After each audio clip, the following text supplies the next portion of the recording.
চব্বিশে গণঅভ্যুত্থানের পর মানুষ স্বাভাবিক কারণে ভেবেছিল স্বৈরাচার উনি লোকেরা শেখ হাসিনার পতন হয়েছে, দেশে একটা স্থিতিশীলতা থাকবে, আইনের শাসন থাকবে, মানুষ নিরাপত্তার সঙ্গে ঘুরে বেড়াতে পারবে, চলাফেরা করতে পারবে। কিন্তু এক বছরের ভিতরেই যে পরিস্থিতির মুখোমুখি আমরা হয়েছি সেটা আশাব্যঞ্জক। খুবই মর্মান্তিক।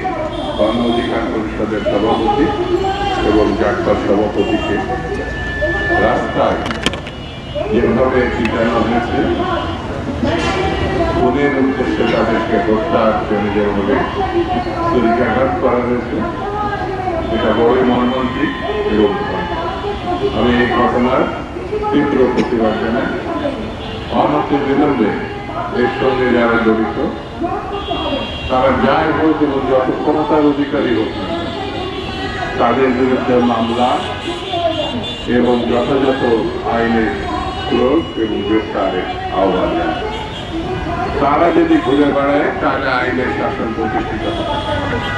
তারা যদি নিরাপদ, যারা এই খুনিদেরকে রক্ষা করছে, এই খুনিদেরকে মামলার বাইরে রাখছে, তাদের চলাফেরার স্বাধীনতা দিয়েছে, আর যারা 90-এর গণঅভ্যুত্থানে আত্মহত্যা দিয়েছে, কারাগারে গেছে, মামলা খাইছে, তারা আঘাতগ্রস্ত হবে, এটা তো চলতে পারে, এটা কোনোভাবে চলতে পারে।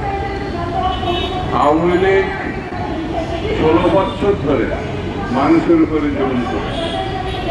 আওয়ামী লীগের সহযোগী জাতীয় পার্টি সেই জুলুমকে সমর্থন জানিয়েছে, তাদের সহযোগী ভূমিকা পালন করছে।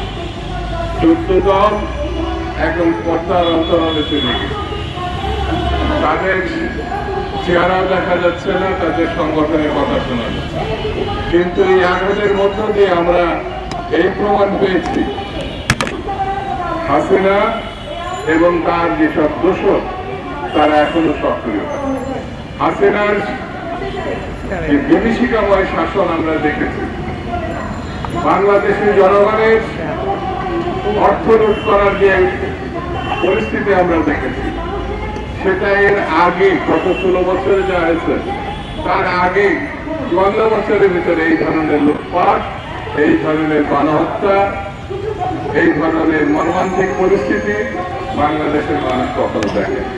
তাদের যারা সমর্থনকারী, সহযোগী পার্শ্ববর্তী একটি দেশ, যাকে আমরা মনে করি গণতন্ত্রের হত্যাকারের সব থেকে বড় সহযোগী, তারা গণতন্ত্রের নামে বাংলাদেশে গণতন্ত্র হত্যার উৎসাহিত করেছে, গণতন্ত্রকে কবরস্থ করার উৎসাহিত করেছে। সেই শক্তিটার নাম হচ্ছে ভারত।